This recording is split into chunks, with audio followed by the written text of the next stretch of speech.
And when we saw him, we started screaming, JJ, JJ. And my dad would shake his head and say, wow, we are in trouble and our kids are hailing this man. Rawlings oo loo yaqaano JJ waa madaxweynihii hore ee dalka Ghana waxaana lagu tilmaamaa hogaamiye geesi ah oo maskax badnaa oo aad loo ixtiraamo wuxuuna caan ku yahay inuu la dagaalamay musuqmaasuqa sidoo kale waxa uu caan ku yahay kacaankii uu horkacayay oo dalka Ghana ka saaray xasilooni darro siyaasadeed iyo dhaqaale xumo ka jirtay dalkaas waxaana lagu naanaysaa madaxweynihii sadaqada qaadan jiray waxaana lagu tilmaamaa hogaamiyaashii ugu fiicnaa ee soo mara qaaradda Afrika waxaan soo ururiyay waraysiyo uu bixiyay iyo khudbado uu jeediyay madaxweyne Rawlings oo uu kaga sheekeynayo noloshiisii adkayd ee uu soo maray iyo siduu u guulaystay kacdoonkii uu hogaaminayey waxaana uu ku bilaabay sidan markii aan yaraa waxaan soo maray nolol adag gaajo iyo dhibaato maalin anigoo guriga jooga oo la sheekaysanaya dhalinyaro yaryar markaasna hooyaday ay agtayada joogtay waxaan dhalinyaradii ku iri waxaan jeclahay inaan noqdo pilot duuliye diyaaradeed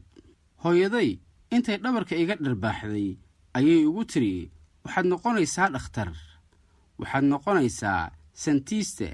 isma dhiibin oo waan ka dhabeeyay riyadaydii markii dambe waxaan ku biiray ciidamada cirka Ghana waxaan noqday duuliye diyaaradaha dagaalka ah markaan arkay xaaladda dalka iyo musuqmaasuqii xad dhaafka ee ay sameynayeen madaxdii dalku waxaan iska casilay shaqadii duuliyaha kadib waxaan bilaabay inaan dadweynaha la hadlo oo aan iraahdo sidani inooma qalanto kadib waxa dhashay kacdoon aan kaashaday shacabka intaas kadib waxa meesha ka baxday dawladdii markaas jirtay waxa noqday hogaamiyihii ugu horeeyay afgambi sameeya oo ay shacabku raalli ka ahaayeen waa hubaal dadku raalli bay ka ahaayeen wayna ay garab taagnaayeen waxaa sidoo kale ay caawinayay saraakiil dhalinyaro ah oo doonayay in dalku hagaago oo nidaam fiican yeesho markii aan noqday madaxweynaha Ghana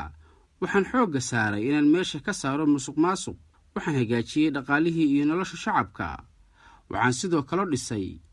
garsoor fiican oo madax bannaan iyo hay'ado dawladeed oo sal adag markaan xilka hayay 112 maalmood waxa la xiray madaxweynihii hore sidoo kale waxaa dadka hortooda lagu maxkamadeeyay saraakiil sare oo dalka dambiye ka galay qaarkood toogasho ayaa lagu xukumay intaas kadib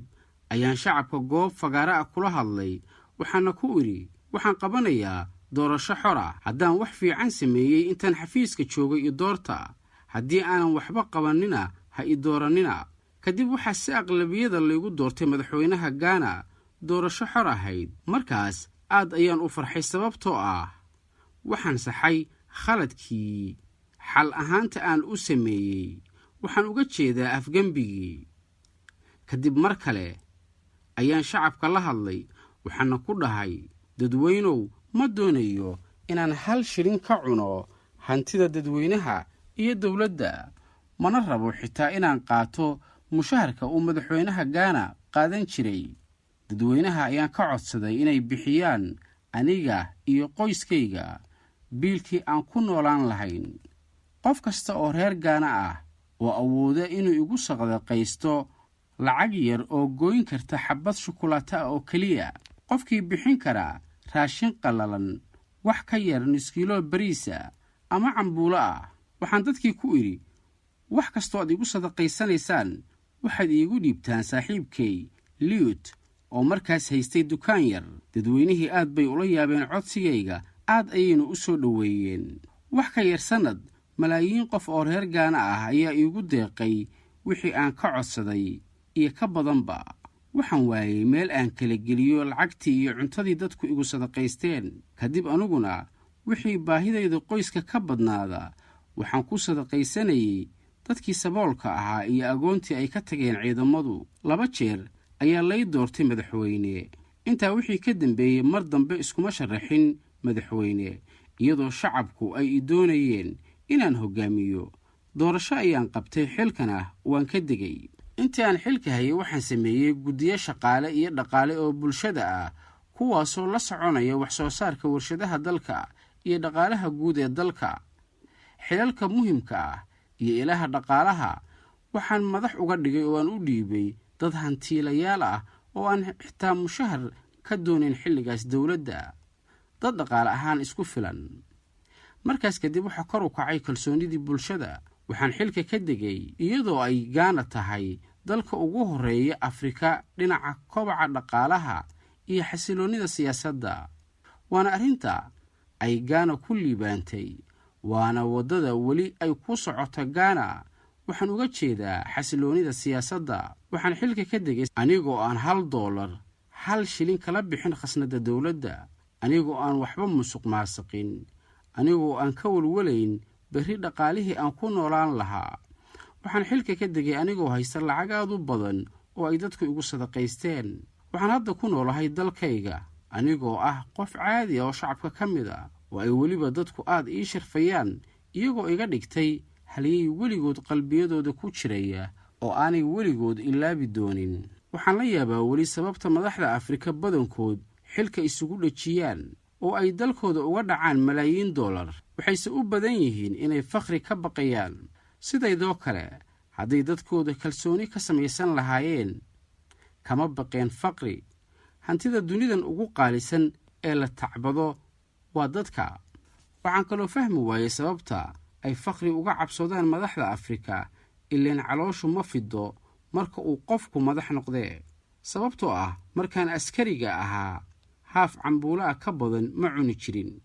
markaan madaxweyne noqdayna haaf cambuula wadani ah wax ka badan ma cuni jirin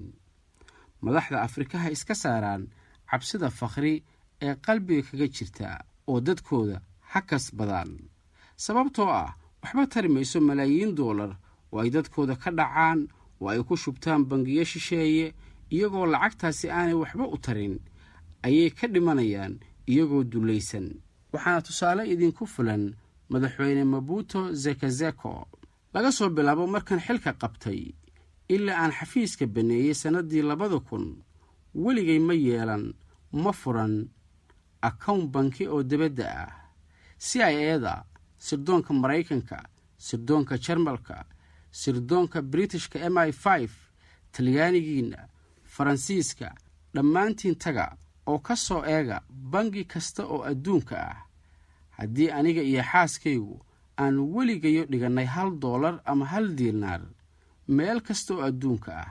qayb kasta oo banki oo dunida ku yaala ka hor inta aanan xilka ka tegin weligay ma samaysan weligayna dan igama gelin mana damcin inaan account banki ka furto dibadda I never had a foreign account. Never. The CIA, the German intelligence, British MI5, your Italians, the French, all of you go and look into every bank account. And to tell the world whether my wife and I ever had $1, 1 penny anywhere in any bank in any part of the world before I left office. I never did.